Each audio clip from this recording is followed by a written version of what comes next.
Beberapa ruas jalan di inti kota Rantau Prapat, Kabupaten Labuhan Batu, Sumatera Utara saat ini mengalami kerusakan cukup berat.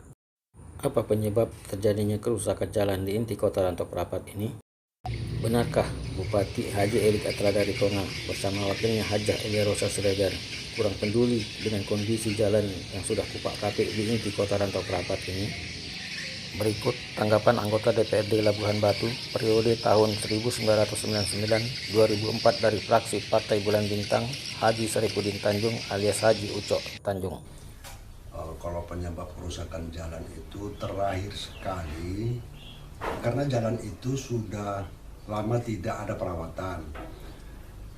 Adanya perawatan jalan di Kota Rantau Prapat itu ada pada zamannya bupatinya Bapak Haji Tengku Mirwan. Kemudian dilanjutkan oleh Bapak Haji Tigor Penusunan Siregar. Setelah itu sampai hari ini memang perawatan jalan tidak ada. Di zaman bupatinya Haji Pangonal, boleh kita katakan nyaris tidak ada perbaikan atau perawatan jalan. Apalagi pada saat itu Haji Pangonal tersandung musibah sehingga masa jabatan dia berakhir hanya beberapa waktu saja. Dilanjutkan oleh bupati berikutnya yaitu Bapak Haji Andi Suhemi Delimunte. Juga tidak ada nyaris tidak ada kita lihat perbaikan atau perawatan jalan-jalan yang ada di Kota Rantau Prapat maupun di Labuhan Batu. Nah, saking lamanya, karena lamanya tidak ada perawatan jalan, sehingga terjadilah kerusakan di sana sini. Penyebab lainnya yaitu seperti paret-paret yang tersumbat, sehingga air naik ke pasar, menjadi menggenangi pasar, dan itu salah satu yang sangat potensi merusak badan jalan. Karena tertutup air sehingga jalan itu menjadi rusak, dan perawatan paret itulah yang juga tidak pernah atau belum ada dilakukan sejak mulai kepemimpinan Haji Pangonal maupun Haji Andi Suhemi. Adanya masuknya truk-truk besar ke dalam kota seperti roda 6 ke atas dan dari tonase yang berat, dan itu sangat mempengaruhi kerusakan jalan di Kota Rantau Prapat. Itu barangkali salah satu penyebab. Sebab dulu saya ingat pada zamannya Milwan maupun Tigor ada portal-portal di setiap simpang mau masuk ke kota dipasang portal, dan ada aturan barangkali kalau saya tidak silap pada saat itu yang boleh masuk kota hanya yang roda 4 dengan tonase tertentu. Roda 6 ke atas itu tidak dibenarkan masuk ke dalam kota, sehingga perawatan jalan pada saat itu cukup baik. Kalau kita hari ini bicara apakah Erik Rosa telah melakukan perbaikan jalan itu? Memang belum. Karena Erik dan Rosa itu dilantik pada bulan September 2021. Mereka dilantik di akhir anggaran, di akhir tahun dan di akhir anggaran, yaitu tahun 2021. Anggaran tahun 2021 itu telah disahkan di dalam APBD pada saat Andi Suhemi. Perencanaan dan program serta anggarannya itu sudah tertuang di APBD tahun 2021 yang merupakan program dan perencanaan yang disusun pada saat bupatinya Haji Andi Suhemi Delimunte. Kemudian Erik Rosa dilantik pada bulan September itu, mereka hanya mendapatkan akhir anggaran, sisa anggaran yang disebutkan di dalam perubahan APBD, perubahan anggaran pendapatan belanja daerah tahun 2021. Namanya perubahan, yaitu sisa lah yang ada pada saat itu. Nah, apakah pada saat itu Erik Rosa bisa melakukan perubahan anggaran itu? Tentu tidak bisa, karena program-program dari awal dari APBD itu adalah program Andi Suhemi, dan sisa itu juga adalah program Andi Suhemi. Tetapi Erik Rosa bisa melakukan perubahan harus disesuaikan dengan peraturan SIPD, Sistem Informasi Penganggaran Daerah. Contohnya sepertinya adanya tanggap darurat atau ada usulan masyarakat yang sangat membutuhkan dan diperhitungkan memang sangat layak untuk dilakukan perawatan. Itulah yang bisa dilakukan oleh Erik dan Rosa. Tapi namun demikian ada beberapa tempat jalan yang mereka lakukan untuk perawatan, seperti di Jalan Selandorung Ujung di depan Gelas Batu. Itu mereka lakukan perawatan karena memang itu kita anggap tanggap darurat.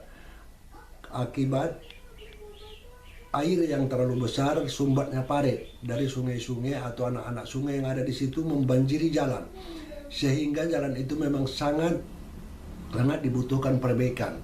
Seperti itu barangkali, makanya itu tak dianggap tangkap darurat, barangkali itu bisa diperbaiki, dialihkan anggaran yang lain ke dalam itu anggaran dari PAPBD.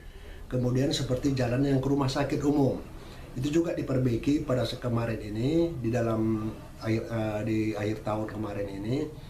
Itu juga merupakan mungkin pergeseran anggaran yang dilakukan Erik Rosa, karena rumah sakit itu memang sangat dibutuhkan jalan yang baik, karena untuk lalu lintas mengantar pasien orang-orang yang berobat ke rumah sakit umum. Kemudian jalan yang di depan kantor perizinan atau di depan Masjid Al-Ikhlas, Masjid Asrama Haji, itu tempo hari juga jalan sangat rusak berat.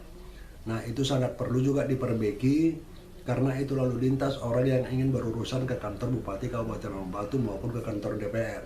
Saya rasa itulah yang bisa dilakukan Erik pada saat tahun 2021. Nah, untuk tahun 2022 sampai hari ini memang belum ada dilakukan perbaikan atau perawatan jalan yang dilakukan oleh Erik Rosa. Kenapa? Karena APBD tahun 2022 yang merupakan program Erik Rosa itu belum bisa dilaksanakan karena baru saja disahkan APBD-nya. Kemudian belum dilakukan tender ataupun lelang daripada pekerjaan tersebut. Nah, itu barangkali penyebabnya sampai hari ini belum ada yang dilakukan oleh Erik dan Rosa. Tetapi kerusakan jalan selama ini bukan karena tidak ada kepedulian Erik dan Rosa, tetapi pada saat itu mereka belum bisa berbuat apa-apa. Maka pada tahun 2022 inilah yang bisa kita harapkan agar mereka dapat menjalankan program-programnya seperti yang disampaikan di dalam Musrenbang Provinsi Sumatera Utara di hadapan Gubernur Sumatera Utara pada saat di Kuala Tanjung. Di sana Erik Rosa ada menyampaikan 8 program yang sangat baik kita rasa, termasuk perbaikan pembangunan jalan, pendidikan, pelayanan kesehatan, macam-macam, ada 8 poin. Saya lupa menguraikan satu persatu. Untuk itu belum saatnya kita untuk menyalahkan Erik dan Rosa. Selain langkah-langkah itu tadi, perlu juga ditangani seperti tidak hanya perbaikan jalan, tetapi pendukung jalan itu seperti parit-parit yang di kiri kanan jalan yang sering tersumbat sehingga air naik ke badan jalan itu supaya diperbaiki sehingga alur air bisa berjalan lancar kepada tempat pembuangan air yang semestinya, jadi tidak menumpuk di jalan. Kemudian kita berharap juga kepada Erik Rosa memunculkan atau menerbitkan peraturan daerah atau peraturan bupati untuk angkutan umum seperti truk-truk yang masuk kota agar ditertibkan sehingga truk-truk yang bertonase tinggi tidak masuk ke kota, seperti umpamanya roda 6 ke atas itu tidak dibenarkan masuk ke kota. Tentu ini akan mendapat tantangan atau mendapat tanggapan dari para pengusaha-pengusaha seperti ruko-ruko, toko-toko yang ada di dalam kota.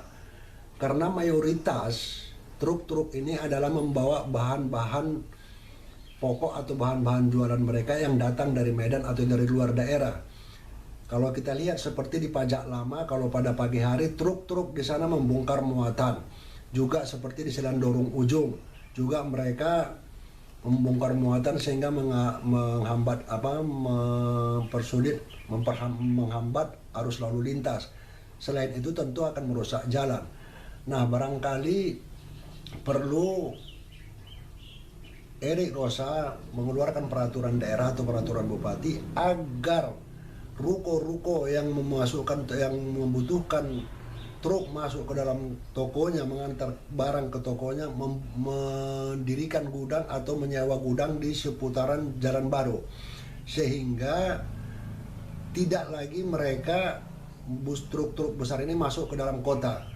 Kemudian daripada itu, seandainya mereka tidak mempunyai gudang atau tempat di dalam Jalan Baru, baiknya barangkali kita menyarankan Pak Bupati Erik Rosa agar memfungsikan kembali terminal yang ada di Jalan Baru di Kelurahan Padang Bulan itu, yang dulunya itu adalah terminal bus, tapi bagaimana caranya kita olah itu, kita ubah itu menjadi terminal barang. terminal barang, tentu kita harus menyurati memohon izin kepada Dinas Perhubungan, Kementerian Perhubungan di pemerintahan pusat, karena bangunan itu adalah bangunan yang sumber dananya dari Kementerian Perhubungan, walaupun tanahnya kita punya. Jadi kita mohon izin pengalihan itu dari terminal bus menjadi terminal barang. Di sana kita kotak-kotak itu lokasi-lokasi yang ada di sana, kita kotak-kotak, kita pagar besi per kotak. Katakanlah yang kota ini toko Nagamas, yang kota ini toko A, yang toko ini toko B. Nah, di sanalah mereka menurunkan barangnya di terminal tersebut. Dari terminal itu, toko-toko itu berupayalah mempunyai mobil-mobil pick up seumpamanya untuk mengantar barang dari terminal tersebut ke tokonya, sehingga truk-truk besar tidak masuk ke dalam kota. Itu satu. Yang kedua, truk-truk tidak masuk dalam kota ini akan memperlancar arus lalu lintas, selain tadi untuk menghindari penyebab kerusakan jalan. Kemudian daripada itu, dengan adanya di sana nanti mereka menyewa gudang itu, tentunya akan mendapat pendapatan asli daerah. Kemudian daripada itu, selain itu, kepada Dinas Perhubungan nantinya supaya sering berpatroli di kota untuk melihat truk-truk yang masuk kota, dan supaya diarahkan ke terminal barang yang ada, sehingga kota itu dapat terpelihara dan kota itu indah, tidak semeraut seperti saat ini. Barangkali itu yang langkah-langkah yang perlu dilakukan Erik Rosa. Apakah itu nanti bentuknya perda atau peraturan daerah atau peraturan bupati. Kemudian kalau ada truk besar, ada orang membangun rumah umpamanya di daerah perkotaan, mau membangun ruko, membangun apa, tentu perlu membawa bahan bangunan ke dalam inti kota, ke dalam kota yang dilarang masuk truk umpamanya. Nah, mereka tidak dilarang, tetapi harus meminta izin kepada Dinas Perhubungan, memperoleh izin dari Dinas Perhubungan agar truk bisa masuk membawa pasir kayak batu kerikil kayak batu bata kayak bisa masuk, tetapi ada izin dari Dinas Perhubungan. Itu yang harus mereka izin, dan itu akan menambah sumber pendapatan asli daerah. Selain itu juga, para rekan-rekan kita, saudara-saudara kita yang menjadi tenaga SPSI, Serikat Pekerja Seluruh Indonesia, tidak lagi berserakan di kota, mengejar-ngejar bus yang dimana akan ada truk yang akan menurunkan barang-barangnya, tetapi cukup menumpuk di terminal. Di sanalah mereka nanti menjadi anggota SPSI, menurunkan barang, sehingga terminal itu hidup. Pekerja-pekerja SPS ini bisa menumpuk di sana sehingga kota Rantau Prapat itu kelihatan tertib. Saya rasa itu barangkali yang perlu dilakukan Erik Rosa untuk kedepannya.